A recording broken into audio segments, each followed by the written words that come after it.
Święta tuż za rogiem. Za 2 dni Wigilia, Boże Narodzenie.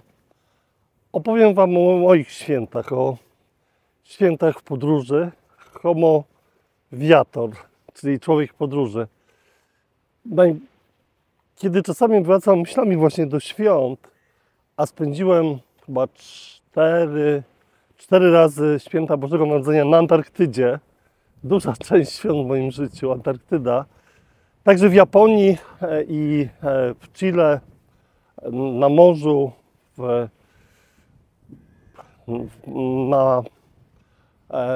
na Maderze, ale właśnie często wracam myślami do takich świąt, kiedy miałem chyba 6 lat. Byłem właśnie na Wigilię u mojej cioci w Helenowie i cała rodzina była w domu, było tam ciepło, przyjaźnie, a ja wyszedłem przed dom, tam był taki mały staw i pamiętam dokładnie, że położyłem się na tym stawie i przytuliłem do lodu i patrzyłem w gwiazdy. I było mi z tym dobrze. Rodzina była tuż obok, wszyscy moi bliscy, ale mnie ciągnęło właśnie do innego świata, do gwiazd i do lodu. Nie potrafię sobie tego wytłumaczyć, bo dlaczego 5-6-letnie dziecko miałoby się przytulać do lodu? Co to w ogóle znaczy? Ale często myślę też, że w naszym życiu jest coś takiego jak los i przeznaczenie i być może już wtedy los mnie wzywał do lodu i do gwiazd. A wracając do świąt, to właśnie tak się zdarzyło, że wiele świąt Bożego Narodzenia spędziłem, 3 dokładnie spędziłem w drodze na biegun południowy, bo 3 razy byłem na biegunie południowym i właśnie pamiętam te święta jako chyba te święta, szczególnie pierwszy biegun, kiedy samotnie zdobyłem biegun południowy, 2 bieguny w jednym roku. To były dla mnie takie najbardziej niezwykłe święta w roku, w życiu. Takie najbardziej wzruszające, najbardziej, nie wiem, ludzkie, najbardziej w sumie też w jakimś sensie rodzinne. I to paradoks, prawda? No bo jak powinno być całkiem odwrotnie. Byłem sam, rodzina daleko, 10 000 kilometrów, zimno, samotność, w każdej chwili można zginąć. I jak tutaj w ogóle, jakie to święta, powiecie, pewnie, prawda? Ale właśnie mi jest bliska ta koncepcja 2 biegunów, że mimo, że biegun północny i południowy są od siebie bardzo odległe, to łączą tą samą ziemię. I tak samo właśnie te święta. Normalnie jesteśmy w cywilizacji z rodziną i też często podczas świąt jesteśmy zajęci innymi sprawami, musimy organizować, martwimy się, czy dobrze wyjdzie, jak wypadliśmy. Jest wiele rzeczy, wiele zmiennych, które jakby rozpraszają trochę tego ducha świąt. Tymczasem tam były tylko święta, ja, Pan Bóg i nieskończoność. I tak naprawdę to właśnie całe 3 dni chyba celebrowałem te święta.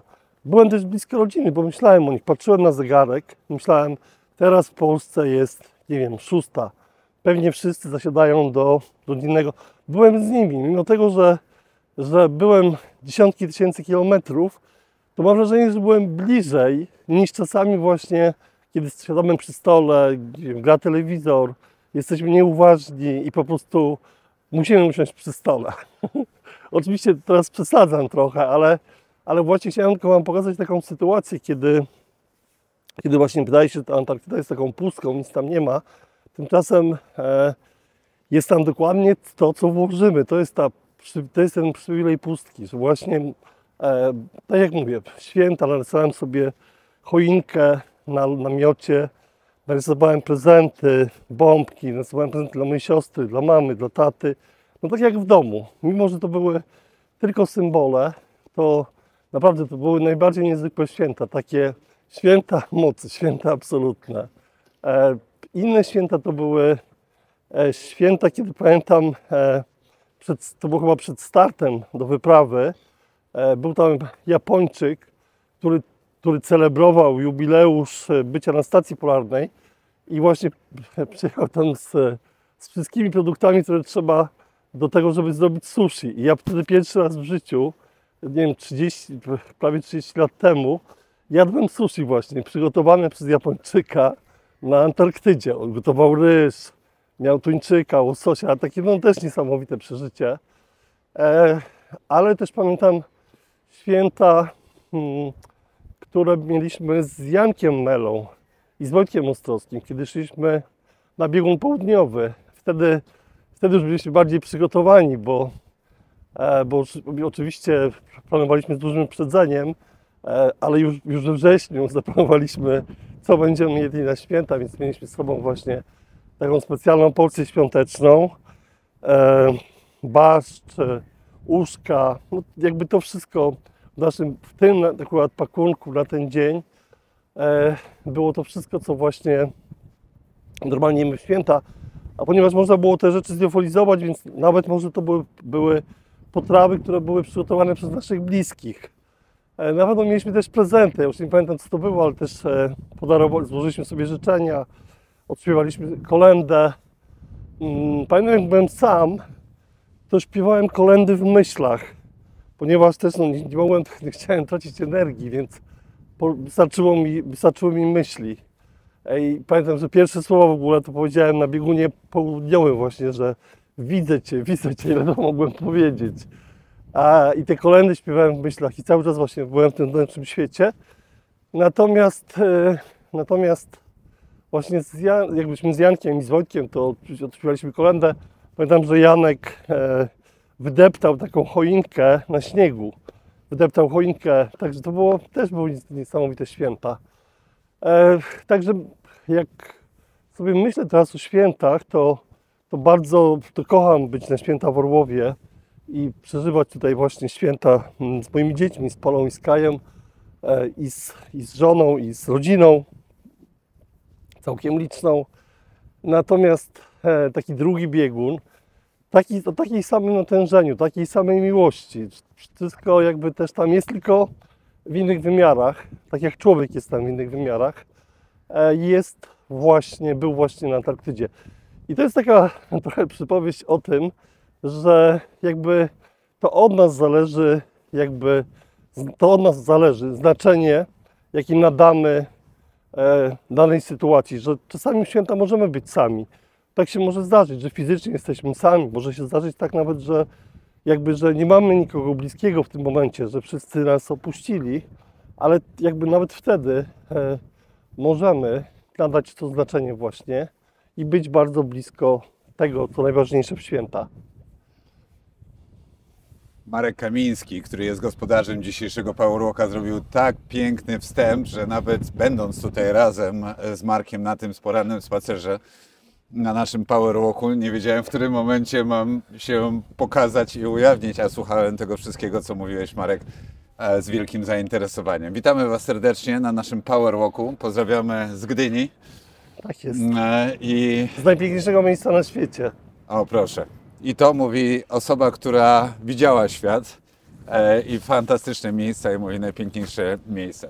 Dla tych z Was, którzy słuchają nas tylko, a do tego właśnie zachęcamy na Powerwalkach, żeby nie oglądać, ale wyjść na spacer i słuchać, więc Spotify, pamiętajcie, jest takim sposobem na to, żeby w słuchawkach iść i słuchać tego, co dzisiaj będzie głównym tematem, czyli jak się spędza święta na świecie, bo mamy swoje tradycje i przyzwyczajenia tutaj w Polsce, ale myślę, że i dla mnie, i dla Was będzie bardzo ciekawe, żeby posłuchać, co Marek nam opowie, jak się spędza. No właśnie, już mówiłeś o biegunach, o tych wyjątkowo mroźnych miejscach, ale byłeś też w innych miejscach. Opowiedz, jak na przykład się spędza święta w Japonii. Tak, Japonia jest w ogóle takim ciekawym bardzo krajem, w którym na przykład Japończycy dobierają sobie jakby do swojego życia to, co akurat w tym momencie jest im potrzebne, modne albo wygodne. Na przykład wielu Japończyków bierze ślub w takiej tradycji chrześcijańskiej z księdzem, najmowiem aktora, który jest księdzem, ponieważ to ładnie wygląda. Wow. To jest może tak. Też czasami zmieniają religię ze względu na to, na przykład na buddyzm, że po śmierci jakby można istnieć dalej. Ale to jakby możemy zostawić na boku. Jeżeli chodzi o święta, to pamiętam, spędziłem jedne święta w Japonii ze względu na projekt, który miałem właśnie wtedy, wykłady, byłem w Tokio i muszę powiedzieć, że tak, że to były całkiem inne święta niż w Polsce. My rzeczywiście chyba jesteśmy pewnie, nie jest tak wiele już miejsc na świecie, gdzie świętom nadaje się takie znaczenie, ale też wewnętrzne znaczenie, że my to przeżywamy już niezależnie też od... Ten wymiar religijny jest być może dla wielu ludzi podstawowy, ale dla wielu ludzi święta też są magią, spotkaniem z rodziną. I jest to taka tradycja, na pewno jest to też przeżycie duchowe, tak? Nie tylko fizyczne. Natomiast mam wrażenie, graniczące z pewnością, że w wielu krajach jest to głównie przeżycie fizyczne. Czyli jest to jest cała ta otoczka, czyli wszędzie w Japonii właśnie też chyba są choinki, jest Christmasu, jest w ogóle oczywiście chyba nie ma świąt w sensie, że normalnie się pracuje i tak dalej. To absolutnie jest... Czyli nie ma przerwy świątecznej w pracy, po prostu nie wszyscy są w swoim rytmie. Tak, i tylko jest jakby Japończycy zaadaptowali tą zewnętrzną warstwę właśnie, że jest jakby cała Japonia jest przystrojona świątecznie, natomiast wewnętrznie jakby być może to się sprowadza do wizyty w restauracji, jakby no oczywiście jest ma 1% chrześcijan w Japonii, którzy rzeczywiście przeżywają te święta naprawdę, także... Czy siada się do wieczerzy wigilijnej? W Japonii na pewno nie. W Japonii jest 100% nie. Być może właśnie... Pamiętam, że poszliśmy z znajomymi do restauracji na jakąś kolację, obiad i... Czy to był 24 grudnia, czy 25? To było chyba dla nas jakby jest bliższy 24, więc dla mnie to był 24. Byłem też kiedyś w okresie przedświątecznym na Maderze. To z kolei Madera rzeczywiście też była, że tak powiem, bardzo świątecznie ubrana. Tyle, że wtedy mieliśmy płynąć przez Atlantyk i to było jakoś w dzień, wtedy święta spędziłem akurat na Atlantyku z załogą jachtu MK Cafe, kiedy płynęliśmy na Barbados. A z Romkiem Paszkę, tak? To było wtedy nie, to było z Andrzejem Piotrowskim. Rozumiem, tak. Na MK Cafe. Tak. Także to były święta, wtedy też ta magia przedświąteczna i Madera była bardzo fajna. Magia była właśnie świąt na Maderze, ale same święta na oceanie. Kiedyś jeszcze byłem właśnie w okresie, ale to był też okres przedświąteczny w Chile. Ciekawy jestem, jak spędzają czas święta w Chile, bo jest tam katolicyzm jest popularny, prawda? Tak jest, tak jest. Wszechobecny. Ja byłem, znowu święta spędziłem na Antarktydzie, ale no wszędzie wszędzie była taka piosenka Feliz Navidad, jakby dużo kolęd, które były wszędzie, można było ich wszędzie słuchać, przy wszystkich sklepach, restauracjach. Natomiast wydaje mi się, że tak, ponieważ Chilijczycy myślę, że obchodzą święta bardzo podobnie jak my, chociaż wydaje mi się, że w Polsce byłem też kiedyś na innych świętach, rzeczywiście w Stanach Zjednoczonych, to były święta Wielkanocy, ale myślę, że bardzo podobnie obchodzą Amerykanie święta Bożego Narodzenia, że też się sprowadza do wspólnego posiłku, tak? Wspólnej takiej wieczerzy. I to nawet nie Wigilię, to Wigilia jest chyba w ogóle fenomenem polskim. Tak. Natomiast pewnie w pierwszy dzień świąt, więc myślę, że Pierwszy dzień świąt, prawda? Pierwszy dzień świąt. Boże Narodzenie, bo Wigilia jest 24, 25 to jest Boże Narodzenie, później mamy, który jest często nazywany też pierwszym dniem świąt, prawda? Tak. Później tak. jest drugi dzień świąt i tak dalej. Tak, ja myślę, że dla ludzi głęboko wierzących, to wszędzie, na całym świecie święta są pewnego rodzaju misterium i jakby tym głównym przesłaniem świąt jest to, że Pan Bóg przychodzi na świat, że Jezus Chrystus się rodzi, że to będzie nowy początek, jest właśnie ten wymiar duchowy, ale z drugiej strony dla większości ludzi na święta w tej chwili sprowadzają się głównie jednak do tego wymiaru zakupów Tak. i tego wymiaru właśnie kupowania prezentów, ewentualnie do wspólnego posiłku, do wspólnej wieczerzy, wspólnego obiadu. Na pewno na świecie, jak znam świat, już teraz nie pamiętam, są różne takie szczególne rzeczy, jak na przykład Wigilia w Polsce, tak? Czyli pewne wariacje, pewne jakby lokalne zmiany dotyczące rytuałów świątecznych. No być może na Pacyfiku też jest wielu chrześcijan w różnych miejscach na świecie, więc mogę sobie wyobrazić, że właśnie są różne, może nawet dziwne zwyczaje. Tak. Natomiast mówię, 90% to jest jednak ten wymiar komercyjny, wymiar zakupów. Też to zauważyłem. W Stanach Zjednoczonych, bo spędziłem święta też w Stanach, to zauważyłem, że święto Dziękczynienia ma większą, że tak powiem, rodzinną, jak to się mówi, taką celebrację, niż w ogóle sama święta Bożego Narodzenia. To jest taka moja obserwacja wśród Amerykanów, szczególnie na południu, tam gdzie jest też dużo mieszkańców, którzy przybyli z Ameryki Południowej. Mam znajomych, którzy są żeglarzami i mieszkają na przykład w Miami, na Florydzie i oni się spotykają na ten okres świąteczny, co ciekawe, tylko na obiad.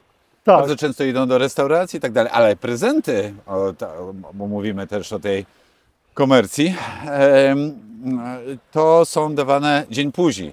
Nie przy wigilijnej wieczerzy, wtedy kiedy Święty Mikołaj przychodzi. Nie wiem, jak jest u Ciebie w domu.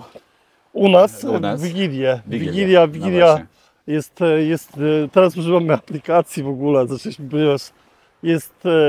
żeby było łatwiej z prezentami. Opowiedz o tym, to używamy takiej aplikacji Draw Names do tego, żeby anonimowo wybierać sobie osoby, które się obdarowuje i też pisać preferencje prezentowe, tak? Więc to tak dzieci prowadziły. Bo ja jestem tradycjonalistą i zawsze chciałem dla każdego kupić jakiś prezent i tak, żeby każdy każdemu, ale dzieci są coraz większe i wprowadziły właśnie taką zmianę, żeby to było bardziej uporządkowane. I przez aplikację, jakby aplikacja losuje anonimowo, nie wiemy, kto komu robi prezent. I też anonimowo możemy zobaczyć preferencje tej osoby, co by chciała dostać. No i to jest właśnie, ale oczywiście jakby jest, kiedy dzieci były mniejsze, to ktoś z rodziny zawsze mieliśmy strój Świętego Mikołaja, ale potem dzieci już zauważyły, że właśnie to jest ktoś z nas i raz nawet wynajęliśmy Świętego Mikołaja właśnie, bo dzieci założyły, że kogoś nie ma zawsze, albo wujka Adama, albo mnie, albo wujka Jurka no i więc właśnie ostatni święta z Mikołajem takim, który przyszedł do nas, to był Mikołaj wynajęty i jeszcze wtedy ostatni raz one się nie domyśliły. Ma to swoją magię. Ja sąsiada poprosiłem kiedyś, żeby ubrał się w czerwony sztormiak i taką czapkę i zapukał i uciekał, bo się śpieszy, ale pomachał, a dzieciaki, ojejku, to naprawdę jest Święty Mikołaj, on istnieje. Ale cały czas uważamy, że ta magia świąt jest potrzebna.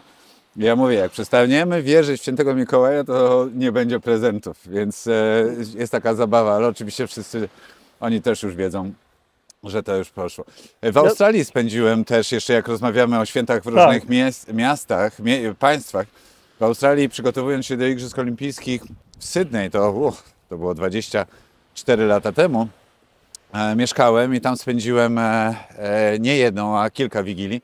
Co ciekawe, Australijczycy to podchodzą bardzo tak na luzie do świąt. Ale co ciekawe, bo u nich jest wtedy lato, teraz tam panują 20-30 stopniowe upały, to oni w Wigilię bardzo często robią sobie barbecue. I to nie jest takie, wiecie, zasiadanie przy wigilijnym stole z tymi potrawami. Oni po prostu, dla nich to jest wyjście na barbecue. Lekkie jedzenie, nie obiadają się aktywnie na świeżym powietrzu. Bardzo często grają sobie w jakieś sportowe, nie wiem, tam te swoje krykiety czy rugby, nie w piłę.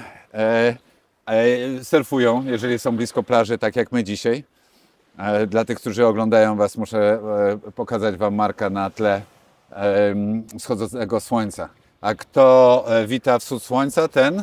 Ten żyje 100 lat. No właśnie, wiesz, że ja to od Ciebie wziąłem i często to cytuję Super. na powerwalkach.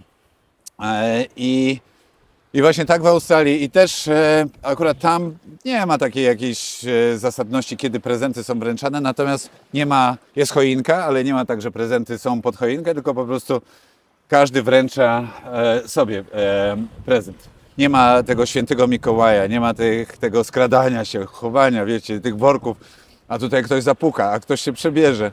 To jest bardzo, bardzo rzadkie. Tak, ja myślę też, że te święta, jakby mówię, dla tych, którzy wierzą, którzy wierzą, to jakby to nie ma sensu, żeby tłumaczyć, dlaczego są te święta i jaka jest ich symbolika, ale na pewno jest wielu ludzi, dla których to jest po prostu, są święta, po prostu święta rodzinne, ale myślę, że jakby, tak jak mówiłem, to od nas zależy, jaki nadamy sens różnym wydarzeniom i tak jak w religii chrześcijańskiej jest to, że Pan Bóg Jezus przychodzi na świat i przychodzi do każdego z nas. Te święta też mają swoją tradycję. Przed chrześcijaństwem to też był okres przemiany Tak. i historycznie święta tak naprawdę choinka zostały też zaadoptowane. Tak. Jest wiele fragmentów z różnych wierzeń, więc możemy potraktować te święta jako taką okazję też do refleksji, do tego, że jest przemiana, tak? Będzie nowy rok, jest okazja, żeby zacząć coś nowego.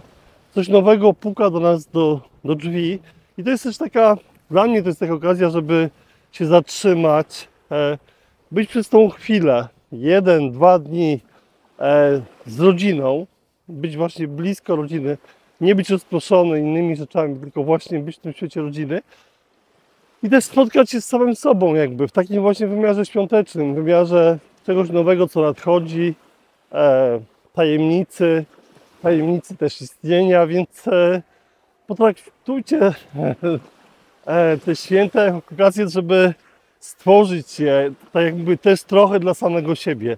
Niezależnie od tego, czy wierzycie, czy nie, to macie okazję do tego, żeby te święta były waszymi świętami.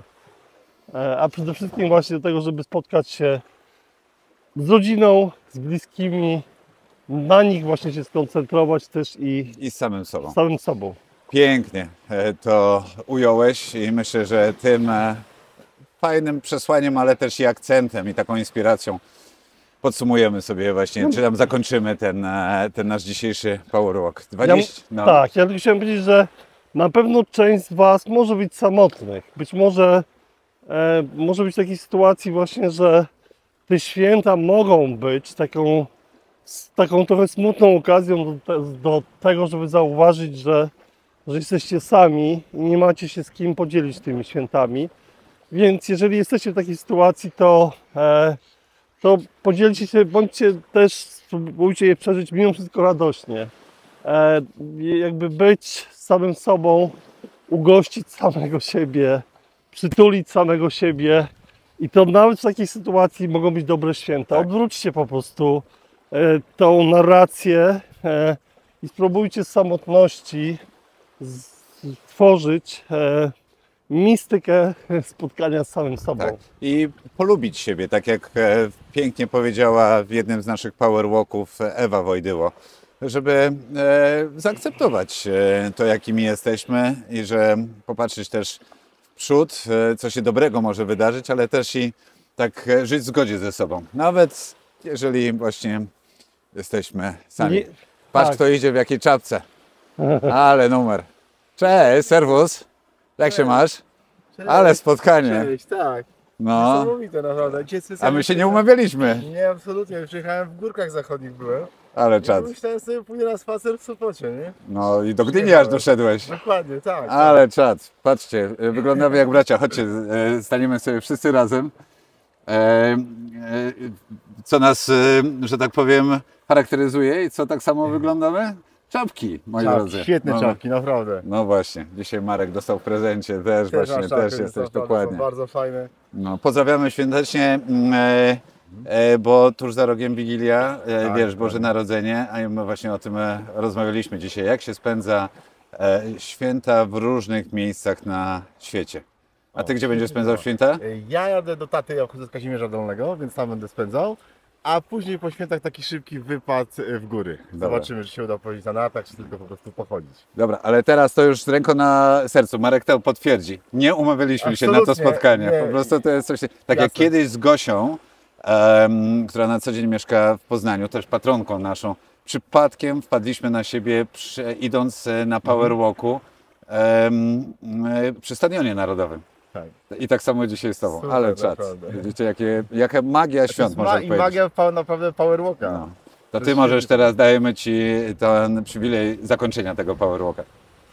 Słuchajcie, no ja przede wszystkim zapraszam, ja chodzę codziennie na te Powerwalki. Nie zawsze to jest rano, zawsze się, bo strasznie zimno, ale jest to bardzo fajna inicjatywa, super goście.